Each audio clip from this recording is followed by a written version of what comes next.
BJP అభ్యర్థి చిరబోయి కవితపై nomination రద్దు చేసుకోమని బీజేపీ స్థానిక నాయకుల ఒత్తిడి. జనగామ జిల్లా జఫర్గఢ్ మండలం కూనూరు గ్రామంలో స్థానిక సంస్థల ఎన్నికల సందర్భంగా సర్పంచ్ అభ్యర్థిగా బీజేపీ తరపున నామినేషన్ దాఖలు చేసిన కవిత తీవ్ర ఆవేదన వ్యక్తం చేస్తున్నారు.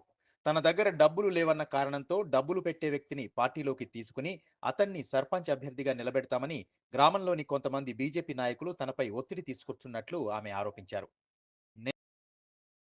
తాను నామినేషన్ రద్దు చేసుకోనని, గతం నుంచి బీజేపీలోనే పనిచేశానని, బీజేపీ మండల మహిళా మోర్చా అధ్యక్షురాలిగా సేవలు చేస్తున్నానని, పార్టీ నుంచి తాను ఎలాంటి లాభం కోరుకోలేదని, ఇప్పుడు వచ్చిన అవకాశాన్ని వినియోగించి సర్పంచ్ అభ్యర్థిగా పోటీ చేస్తానని స్పష్టం చేశారు. ఇక గ్రామంలోని బీజేపీ అధ్యక్షుడు, కొంతమంది కార్యకర్తలు, మండల అధ్యక్షుడు నగేష్ గౌడ్ నామినేషన్ రద్దు చేసుకోవాలని తనపై బలవంతం చేస్తున్నారని ఆమె అంటున్నారు. నా పేరు చిరబైన కవిత, కోనూరు గ్రామము. బీజేపీ మహిళా మోర్చా అధ్యక్షురాలను, జఫర్గఢ్ మండల కార్యదర్శిగా పనిచేశాను. నేను సర్పంచ్లో నామినేషన్ వేసాను. 29వ తారీఖు నామినేషన్ వేసాను. నామినేషన్ నిలబెట్టే ముందు మా కార్యకర్తలంతా నీకు సపోర్ట్గా ఉంటామో, పని చేయి, ఏం కాదు, ముందడుగు నడువు, మీ వెనుక మీరు నడుస్తాము అని అన్నారు. కానీ నామినేషన్ వేసిన కాంచి డబ్బులు కావాలి అని ఫోర్స్ చేయడము, సిగ్నేచర్ పెట్టు, సంతకం బలపరిచేందుకు పెట్టు అంటే రాలేదు. వేరే వ్యక్తి పెట్టేందుకు బలపరచలు కానీ నన్ను బలపరచలేదు. చూడలేక ఇంకో అభ్యర్థి వచ్చి బలపరిచినా కూడా ఇప్పటి వరకు కూడా నన్ను విత్డ్రా చేసుకో అంటుండ్రు. ఏమన్నా అంటే డబ్బులు లేవు నీ దగ్గర.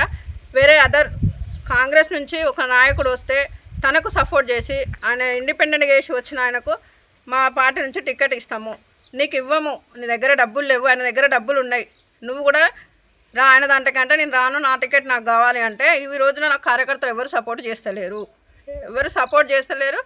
తనతోనే ఊరు మొత్తం తిరుగుతుండ్రు. విలేజ్లో ఏమంటుండంటే నువ్వు ఇన్ని రోజుల పార్టీలో తిరిగి ఈరోజు నువ్వు ఎందుకు తప్పుకుంటున్నావు, ఎందుకు చేస్తున్నావు అని అంటుండ్రు. వాళ్ళు తీసుకునే కాక నన్ను లంచం తీసుకున్న పేరు బదనం చేస్తుండ్రు. నాకు పార్టీ అండదండ లేకుండా కార్యకర్తలు అమ్ముడు పోయి నాకు బదనం చేస్తుండ్రు. దయచేసి మీరే హెల్ప్ చేయాలని కోరుకుంటున్నాను. నాకు ఇంద్రమ్మ ఇల్లు కూడా రాలేదు. ఇంద్రమ్మ ఇల్లు ఎందుకు రాలేదని నేను నిలదీస్తే, నువ్వు బీజేపీ పార్టీలో ఉన్నావు, బీజేపీ పార్టీలో మహిళా మోర్చాగా పనిచేస్తున్నావు అని ఇంద్రమ్మ ఇల్లు కూడా ఇవ్వలేదు. సరే, నేను పార్టీ నమ్ముకున్నది, నాకు ఇల్లు రాలేదని ఎంత పోరాట చేసినా ఇల్లు కూడా రాలేదు.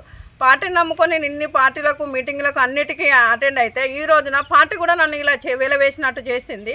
దీన్ని దయచేసి బండి సంజయ్ అన్న ఖండించాలని, కిషన్ రెడ్డి అన్న ఖండించాలని, మహిళా మోర్చా శిల్పక్క దయచేసి మహిళలకు అండదండ ఉంటామని ఆ రోజు నాకు ధైర్యం కూడా చెప్పినావు. నేను ఒక మహిళగా నేను ముందుకు వచ్చినందుకు ఈరోజు నీ దగ్గర పైసలు లేవు అంటుండు. బండి సంజయ్ అన్న అడుగుదలలో పైసల్లో పెట్టే పార్టీ కాదే అన్నారు. మరి ఇదే రోజు మన పార్టీలో కార్యకర్తలు డబ్బులు అడుగుతుండ్రు నన్ను. ఇప్పుడు నేను ఏం చేయాలి? మరి నాకు మీటింగ్కి వచ్చినప్పుడల్లా మీరు ఏ పార్టీ డబ్బులు ఇచ్చిళ్ళు? ఈరోజు డబ్బులు అడిగినప్పుడు మరి అప్పుడు మీరు ఎందుకు డబ్బులు ఇవ్వలేదని నేను అడుగుతున్నాను. దయచేసి దీన్ని ఖండించాలని నేను కోరుకుంటున్నాను.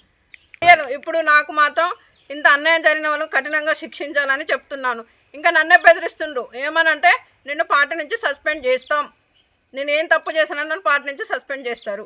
అది నాకు కావాలి. మీరు కఠినమైన చర్చలు తీసుకొని వాళ్ళ మీద తీసుకోవాలని కోరుకుంటున్నాను.